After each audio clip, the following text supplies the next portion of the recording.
a direção da semana passada, você fez uma ligação para pedir perdão para alguém, se ele fez uma ligação, mandou uma mensagem para perdoar alguém, para que você possa avançar nessa caminhada. Lembre-se que a palavra de Deus nos disse na semana passada que tudo na nossa vida começa quando a gente libera perdão. Amém? No final do culto eu estarei orando pelo seu pedido de oração. Quantos pegaram o pedido de oração, oraram a Deus para fazer o pedido de oração? Então você vai destacar aqui, o meu está destacado que eu já coloquei aqui.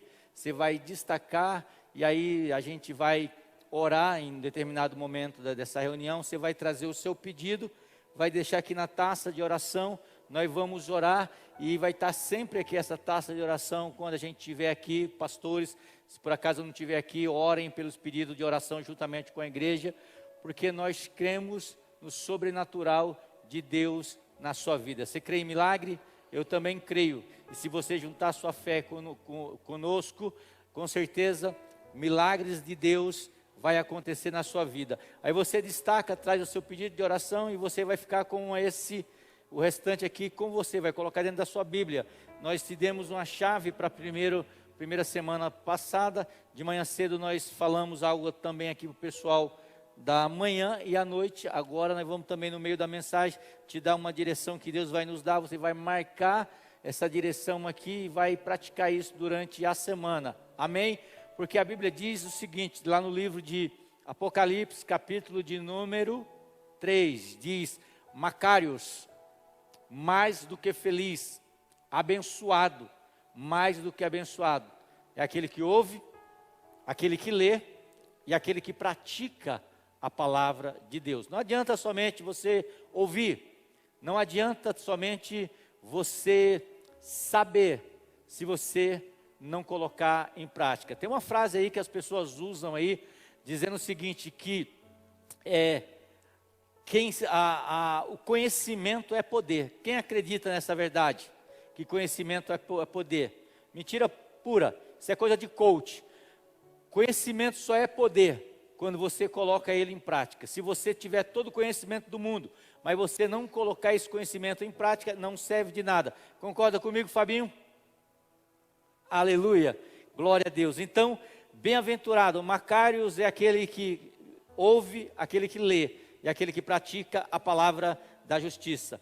Então eu gostaria que você abrisse a sua Bíblia para a nossa segunda parada da nossa série de mensagens de 7 domingos. Abra a sua Bíblia no livro de Lucas, Evangelho de Lucas, no capítulo 23 e a partir do verso 39. Lucas 23, a partir do verso 39, que diz o seguinte: um dos malfeitores, crucificado, blasfemava contra ele, dizendo: não és tu o Cristo? Salva-te a ti mesmo e a nós também. Respondendo, porém, o outro repreendeu-o, dizendo: nem ao menos teme a Deus, estando sobre igual sentença? Nós, na verdade, com justiça, porque recebemos o castigo que os nossos atos mereciam, mas esse não fez mal nenhum.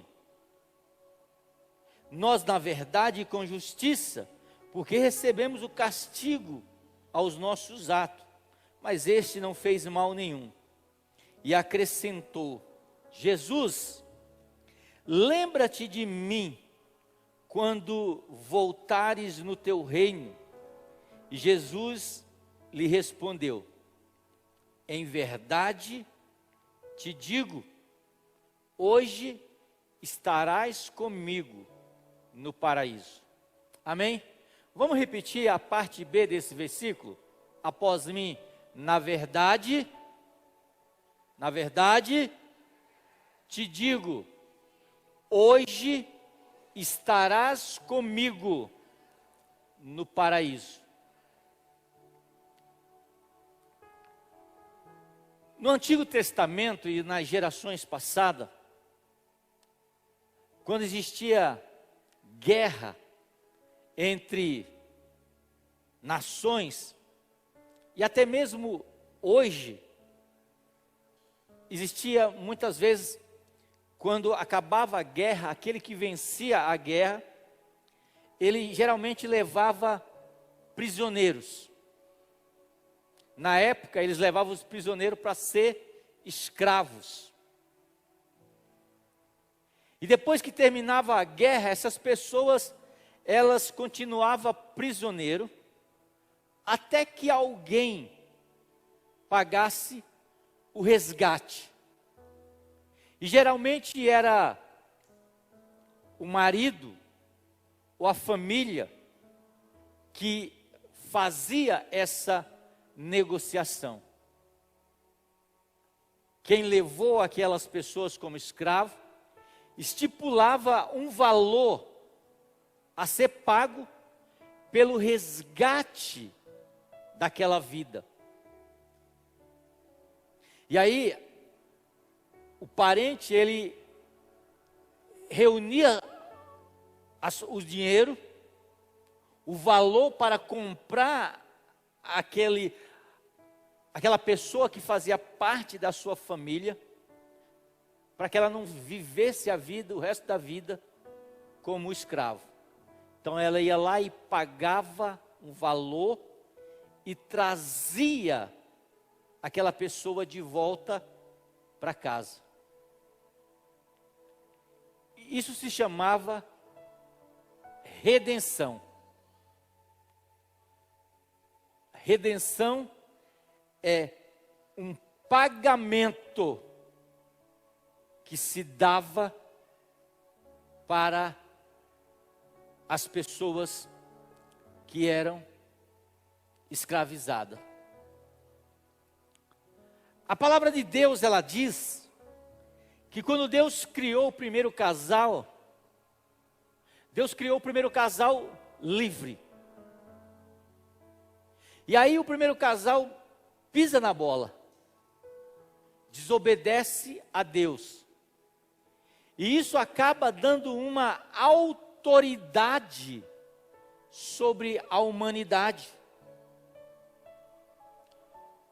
Aquele homem que era livre, o Adão e a Eva, agora eles já não são mais livres mais, por quê? Porque eles desobedeceram a Deus. E a partir daquele momento, é bom que nós entendamos e compreendemos, porque nós temos uma concepção de dizer que todo mundo é filho de Deus. Mas não sou eu que estou dizendo, é a Bíblia que diz que nem todo mundo é filho de Deus. Porque os filhos de Deus, segundo o Evangelho de João, no capítulo de número 1, e o verso 14, são todos aqueles que receberam Jesus Cristo como Salvador, Ele lhes deu poder de se tornarem filhos de Deus. Então, a humanidade passou a ter aquilo que nós chamamos de pecado original. E o que é isso, pastor, pecado original? Eu tenho culpa desse pecado original? Nenhuma. Porque esse pecado original é algo que foi transmitido através das gerações por o Adão e pela Eva. Quem tem filho pequeno aqui, levante a mão. Pode baixar. Seu filho já fez alguma coisa errada? Foi você que ensinou ele a fazer coisa errada? Você ensina ele a fazer as coisas erradas ou as coisas certas? As coisas certas, não é verdade? E por que ele faz as coisas erradas? Porque dentro dele existe aquela semente do pecado original que foi transmitido através do primeiro casal, Adão e Eva. A Bíblia diz que todos aqueles que vivem em pecado são escravos do pecado. Vamos entender o que é escravidão? Um escravo é aquele que ele não tem forças nem poder para dizer não. Então aqueles que vivem uma vida de pecado, muitas vezes eles não vivem porque eles querem, mas eles vivem porque algo dentro deles o atrai para fazer aquilo que é errado. Como é que eu explico isso? Paulo lá na carta que ele escreve à igreja de Roma, Romanos, se eu não me engano, capítulo 5 ou 6, Paulo diz o seguinte: o bem que eu quero fazer, esse eu não faço, mas o mal que eu não quero fazer, esse eu faço. É assim ou não? Não parece que Paulo está falando da nossa vida? Não parece que Paulo estava escondidinho aí na nossa casa, ou vendo a gente, vigiando a gente de longe, e ele escreve sobre o Sandro, ele escreve sobre o Júnior, sobre a Lucivânia, sobre a Lane. Não parece que ele está falando de nós? Porque ele diz assim: o bem que eu quero fazer, esse eu não faço, mas o mal que eu não quero fazer, esse eu faço. A gente magoa as pessoas, sim ou não? Agora, a gente magoa de uma maneira intencional. A gente realmente, tem gente que é ruim, tem gente que precisa o Espírito Santo entrar com força nele, porque eles magoam a gente porque quer, mas tem gente que magoa a gente sem querer, é ou não é? Então, a gente não quer, porque o mal que a gente quer, que a gente não quer fazer, a gente acaba fazendo. Foi aquilo que a gente falou na semana passada. Por isso que nós precisamos liberar perdão, porque muitas vezes as pessoas nos machucaram, ou nos machucam, e elas não sabem que nos machuca. Imagina só, se os fariseus lá, os líderes religiosos, soubessem que Jesus era o Filho de Deus, ele ia mandar Jesus para a cruz? Não, machucaram Jesus, mas sem saber. Se os romanos, os soldados romanos, soubesse que Jesus Cristo era o Filho de Deus e que eles só tinham fôlego de vida por causa de Jesus, eles iam castigar Jesus, mesmo que o imperador mandasse, eles não iam. Mas por quê? Porque eles não sabiam. Por quê? Porque o mal que eu não quero fazer, esse eu faço. E o bem que eu quero fazer, esse eu não faço. Então, se eu tenho dentro de mim uma predisposição a fazer o mal, e eu vivo nesse mal, eu sou escravo dele. Quem está me entendendo? Eu sou escravo das minhas ações, dos meus pecados. E eu sendo escravo, o que eu preciso? Eu preciso daquilo que eu falei antes, de um redentor, de alguém que pague o preço, para me libertar das garras do pecado. Amém? Porque a gente não consegue se libertar por conta própria. A gente precisa de alguém que nos tire dessa escravidão. E esse alguém é quem? É Jesus. É por isso que ele vai dizer para o bandido, o ladrão, que estava ali na cruz. Depois desse ladrão repreender o outro, ele olha para Jesus e diz: Cristo, Salvador, lembra de mim quando entrares no paraíso. Ou seja, às vezes quando a gente faz as coisas erradas, a gente põe a mão na cabeça assim e automaticamente a gente diz: Deus me perdoa. Ou a gente diz: o que foi que eu fiz? É assim ou não? O que foi que eu fiz? Então o ladrão está dizendo mais ou menos isso: me perdoa, o que foi que eu fiz? Senhor, lembra de mim.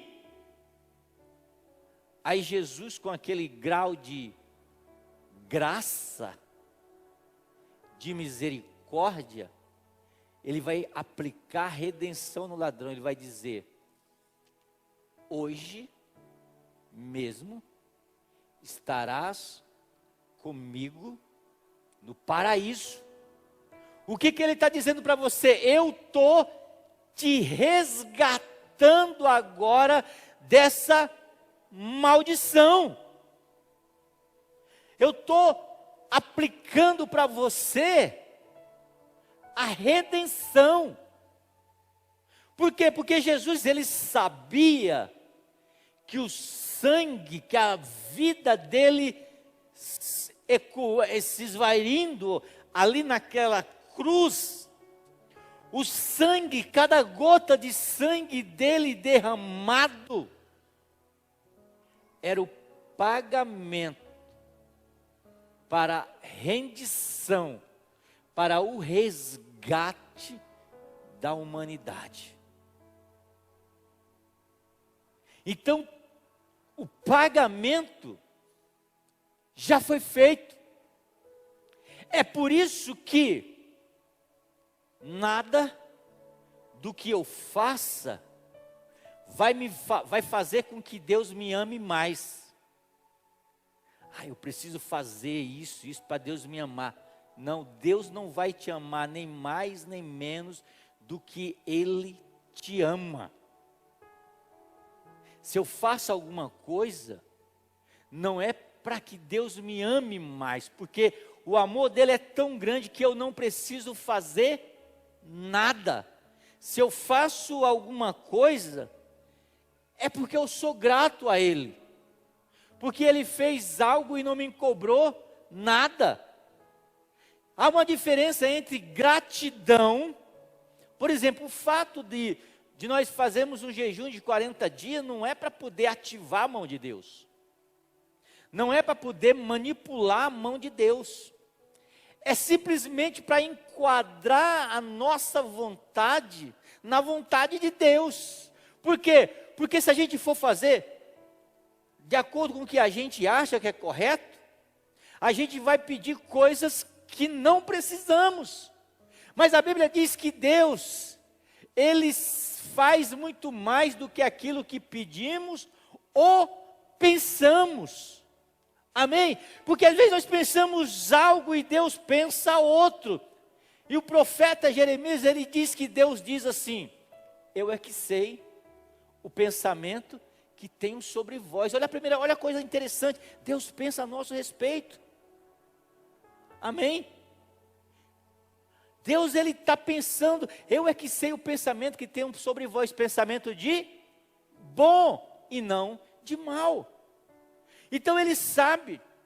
Então se eu faço alguma coisa, se eu venho num culto, se eu trabalho como obreiro, se eu atendo o meu chamado pastoral, se eu faço algo na casa do Senhor, eu não faço para ser salvo, eu faço porque eu já sou salvo. É a natureza do Filho de Deus. O religioso não entende isso.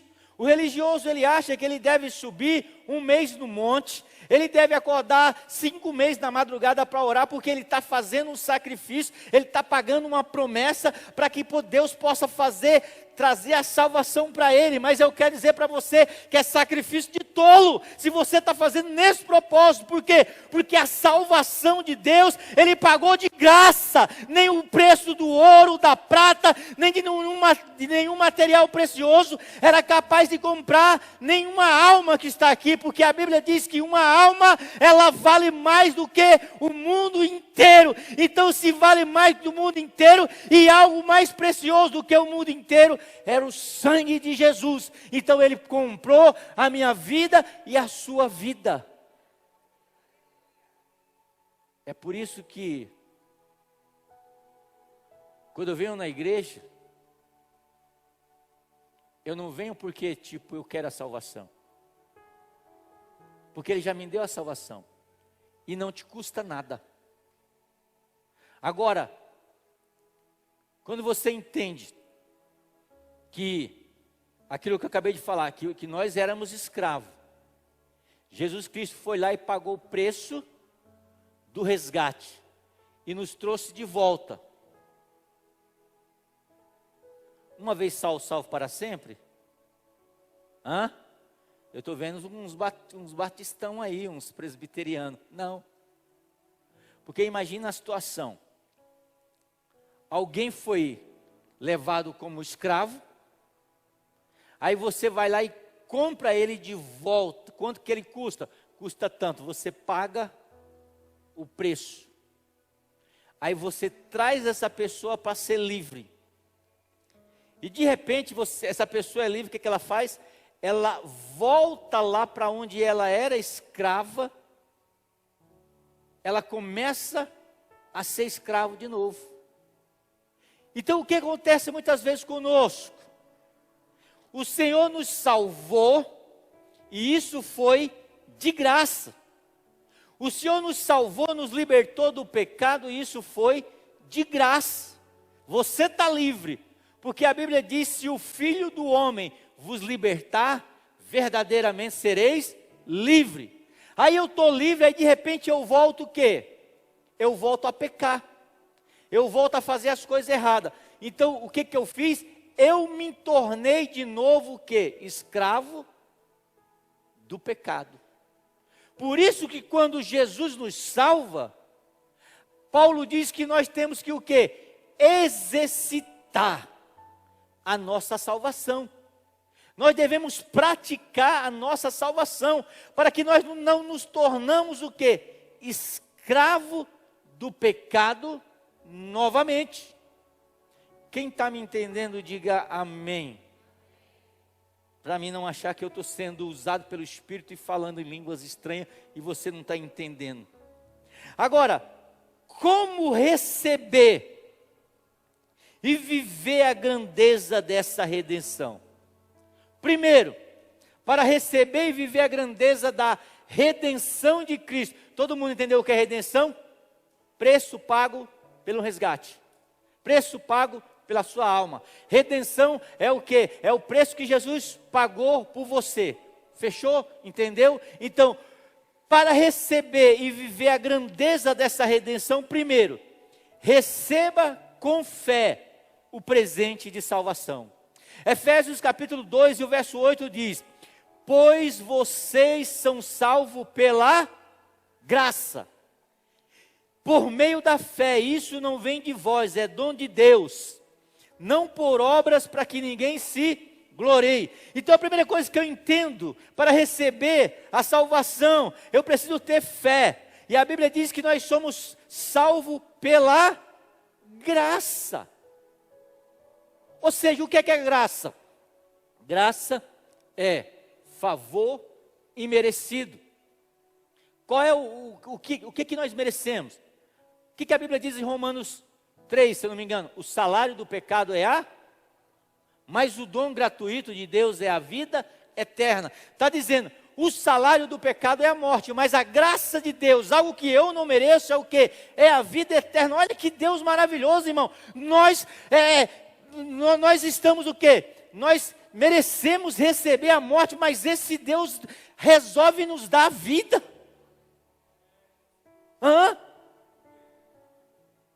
Que Deus é esse? Que em vez de dar aquilo que nós merecemos, Ele dá algo que nós não merecemos. Paulo diz que o salário do pecado é a morte, mas Deus diz o dom gratuito de Deus é a vida eterna em Cristo Jesus. Então é só eu adquirir pela fé, só eu crer pela fé, que Jesus Cristo já pagou o preço das minhas falhas, dos meus erros, eu tenho essa vida eterna. Meu amado, que coisa maravilhosa! Se eu vendesse tudo que eu tinha, e olha que eu não tenho quase nada, mas se eu vendesse tudo que eu tinha, não teria dinheiro, não teria como eu pagar essa vida eterna, mas Ele resolveu dar essa vida eterna. E olha a coisa interessante. E Ele já deu um bônus Porque Ele já começou a dar essa vida eterna em vida para você. Porque a partir do momento que você aceita Jesus Cristo como Salvador da sua vida, o reino de Deus vem na tua vida e você já começa a viver essa vida eterna. Se nós nos preocupássemos mais com as coisas celestes do que as coisas terrenas, nós teríamos pouco problema. Porque qual que é o nosso problema? O nosso problema é que a gente se preocupa muito com o que acontece no nosso mundo físico. Mas se você entender que você é um ser espiritual, que você não pertence a esse mundo, nos deram até um nome feio, porque nós somos ET, se for ver, porque nós não pertencemos a esse mundo, o nosso reino não é desse mundo, o nosso reino é eterno, nós estamos aqui, Paulo diz, de passagem, passageiro. Quem já foi uma viagem maravilhosa aí? Saiu com as férias, foi para uma praia, engraçado, né? Parece que tudo que é bom só é praia, né? Porque toda vez que eu falo em viagem maravilhosa, mas tem gente que gosta de sítio, tem gente que gosta de roça, né? E aí você vai para esses lugares, e aí você fica, você descansa, você vê que é algo ali maravilhoso, mas você sabe que você não pode se apegar aonde você está indo. Não é isso? Uma vez eu ganhei um presente aqui, foi num dos hotéis, pensa num hotel maravilhoso, eu ganhei um presente, cara, fui num hotel maravilhoso. Aí você descia assim no hotel, acho que tinha umas 10 piscinas, para você escolher que piscina, tinha aqueles bagulho aqui, lá no Ceará não tinha aquilo não. Você escolhia, mas você não podia colocar o quê? O seu coração ali. Porque você sabia que um dia, ou que uma hora, você precisava o quê? Arrumar sua mala e voltar para Campinas, porque a minha cidade é aqui. Amém? Então nós não somos desse mundo. E nós precisamos estar preparados, porque a qualquer hora, a Bíblia diz que a trombeta vai tocar, os mortos em Cristo ressuscitarão primeiro, e nós que estamos em vida, teremos um corpo transformado e vamos ir para o nosso lar. O nosso lar não pertence aqui. Por isso que a gente não pode colocar o nosso coração 100% aqui neste lugar. Quantas pessoas colocaram o seu coração e partiram durante esses 3 anos aí que teve essas dificuldades aí? Quantas pessoas? Porque não poderia ser um de nós. Então nós não devemos colocar o nosso coração 100% aqui nessa terra. Por quê? Porque nós já fomos comprados.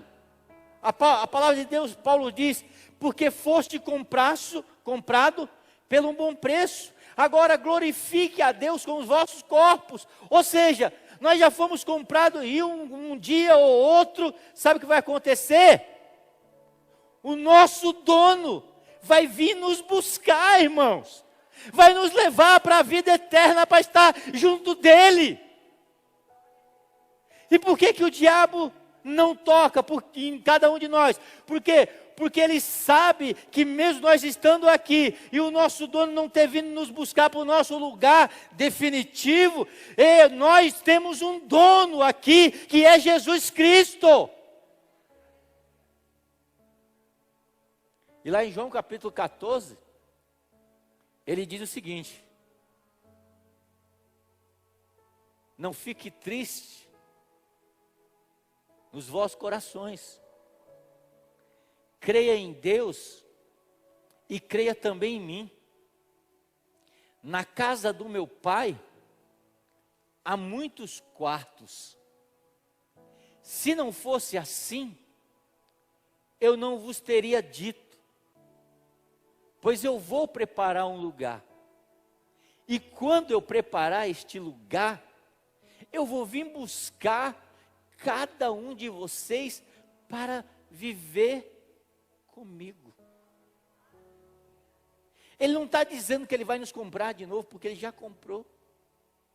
Então, primeiro, para nós nos apossarmos desse resgate, receba com fé o presente de salvação. Receba a salvação, receba o amor, receba a graça de Deus na nossa vida.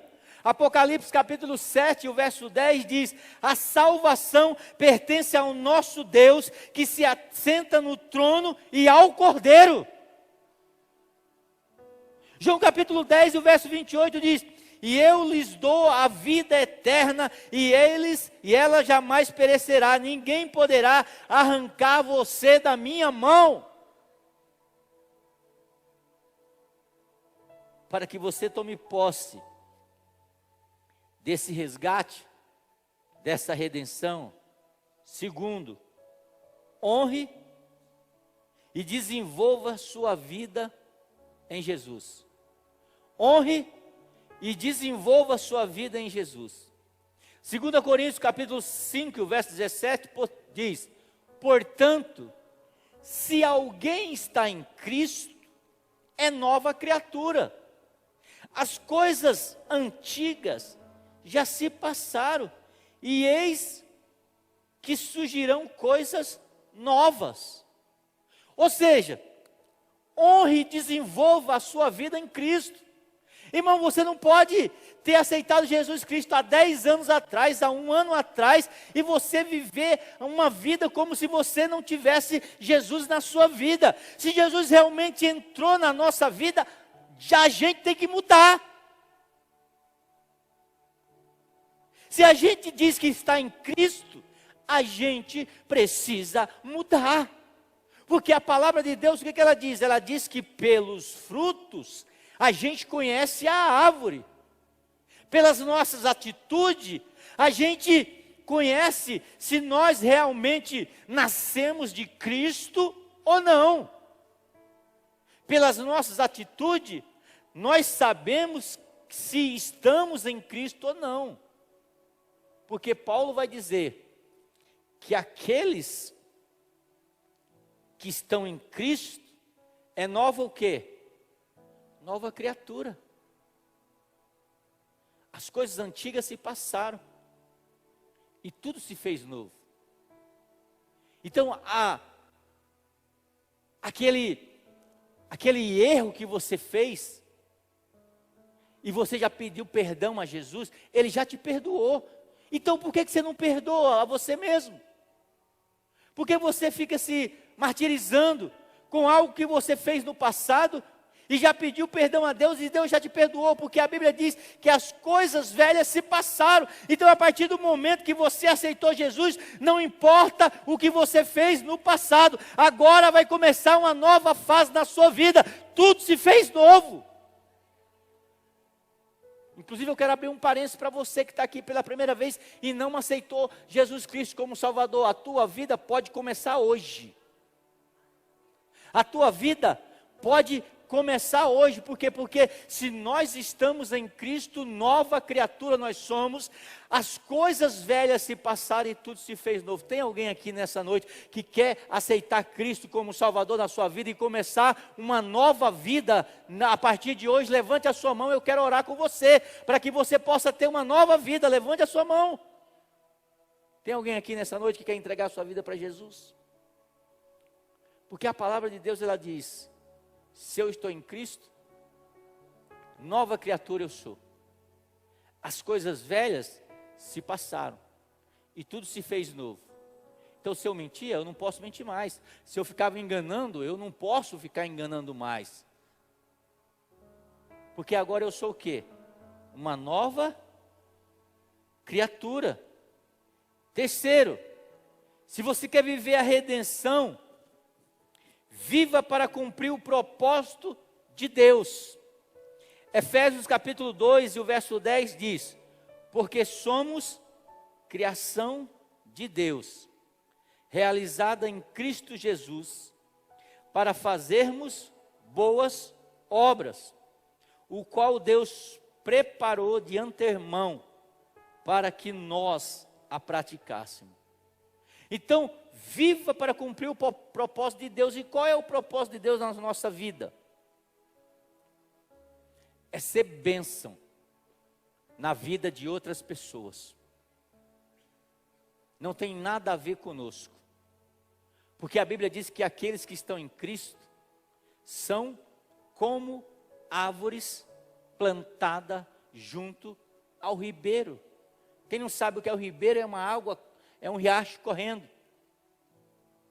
Aqueles que estão em Cristo são como árvore plantada junto ao ribeiro, que produz o seu fruto no tempo certo.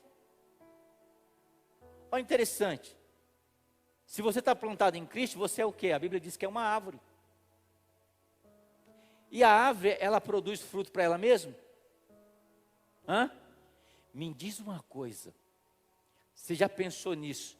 Por que é que quando a gente ajuda alguém, dá um sentimento tão gostoso na nossa vida? Dá ou não dá? Quando você vai entregar uma marmita lá no centro, quando você pega uma roupa que você não usa mais, mas a roupa está boa, não é uma rasgada, você presenteia alguém e você vê alguém usando aquela roupa. Quando você abençoa alguém. Esses dias eu estava passando, estava no lugar, e aí chegou 2 rapazes que estavam com umas balazinhas para vender, e eles estavam calor e suado, e eles olharam para mim assim, foram lá no dono lá do estabelecimento, falou: o senhor não me arranja, o senhor não pode, eu fiquei o dia inteiro, não vendi nada, será que o senhor não poderia me dar um salgado? Aí o dono não deu.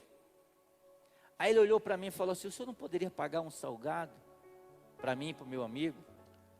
Eu falei: lógico. Eu falei para o dono: pode dar o salgado para eles lá. E aí eu vi eles comendo, pediram água, começaram a comer, colocando ketchup e tal. E naquele momento ali dá uma alegria tão grande de você, porque para a gente não é nada, mas dá uma alegria ver aquela pessoa boa, de bem, se alimentando com aquele salgado, que muitas vezes a gente nem sabe o que é isso, irmão. Você nunca vai encontrar o seu propósito em você mesmo. Você nunca vai encontrar felicidade olhando para dentro de você mesmo. Comece a olhar para os outros, sabe por quê? Porque a árvore que é árvore plantada por Deus, ela dá fruto para outras pessoas. Então quando a gente começa a abençoar as outras pessoas, a gente é abençoado, porque cada vez que eu tiro um fruto da árvore, eu abro espaço para vir outro fruto. É por isso que a Bíblia diz: é dando que se recebe. Então o nosso propósito tem a ver com a vida das outras pessoas, não tem a ver conosco, porque egoísmo é pecado. Então comece a estender a mão, comece a abençoar. Por isso que é tão gostoso quando você ajuda. Eu vejo as pessoas ajudando aí, e elas se sentem felizes. Por quê? Porque quando a gente encontra a redenção de Deus, a gente vive para cumprir um propósito, porque somos, segundo Efésios capítulo 2, verso 10, diz: porque somos criação de Deus, realizada em Cristo Jesus, para fazermos o quê? Boas obras.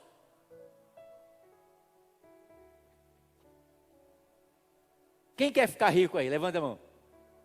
Todo mundo. Então, se você não quer, poucos levantaram, que Deus transfere a riqueza dele, igual a parábola lá, Senhor, que ele não sabe administrar, manda para mim. Mas a questão é: para que eu quero dinheiro? Para que eu quero ficar rico? Comprar uma Porsche? Uma mansão?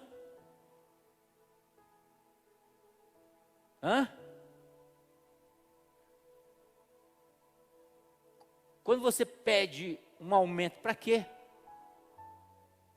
A nossa oração de: Deus, me enche de dinheiro, porque eu quero abrir uma ONG, que eu quero criar, cuidar das crianças abandonadas. Deus me ajuda que eu quero criar uma ONG, que eu quero ajudar os refugiados. Deus me ajuda a ter dinheiro, que eu quero manter uma casa de recuperação. Eu quero manter uma casa onde vai cuidar de pessoas, onde vai cuidar de pessoas que foram abusadas, onde vai cuidar de pessoas. Gente, tem a ver com as outras pessoas, que quando você começar a pedir riqueza para Deus, ou a pedir qualquer coisa para Deus que tem a ver com as outras pessoas, Ele vai te abençoar, e Ele abençoando para você, abençoar outras pessoas, você automaticamente vai ser abençoado, porque o mordomo, Jesus Cristo disse, e Paulo disse lá numa das suas cartas, que o mordomo, ele come, e ele aproveita de tudo aquilo que ele está cuidando, não é dele, mas ele pode aproveitar.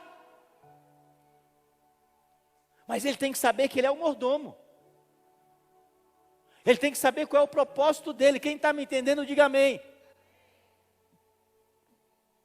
Quarto, para terminar. Como é que eu tomo posse da redenção? Transforme realidade com os valores do reino de Deus. Reunindo, Mateus 5,13 disse, reunindo os 12, Jesus deu-lhe poder e autoridade para expulsar todos os demônios e curar a doença. E os enviou a pregar o reino de Deus e a curar os enfermos. Jesus veio ao mundo para estabelecer o reino de Deus. E todos os que recebem a salvação e seguem a Jesus, são enviados para transformar a realidade através do seu poder. Deus te deu autoridade. Você quer que o mundo mude, irmão? Comece a mudar ao seu redor.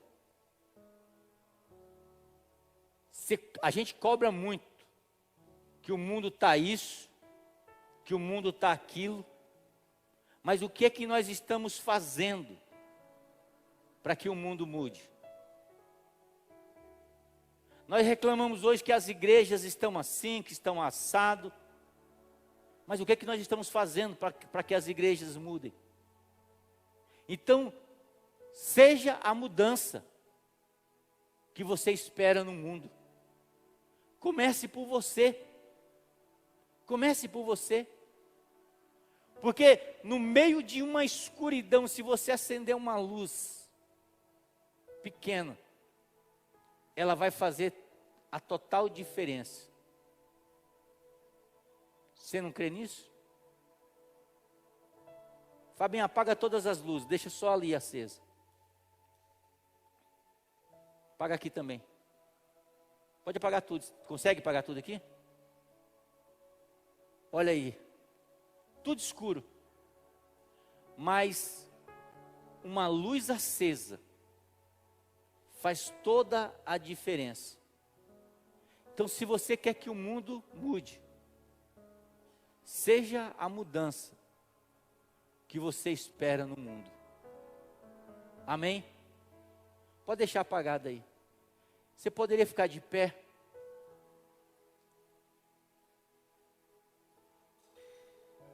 Ministério de Louvor, rapidinho, correndo, se organiza aqui. Quantos trouxeram o seu pedido de oração? Eu quero orar por ele nessa noite. Você vai destacar, você vai trazer até aqui. Nós vamos...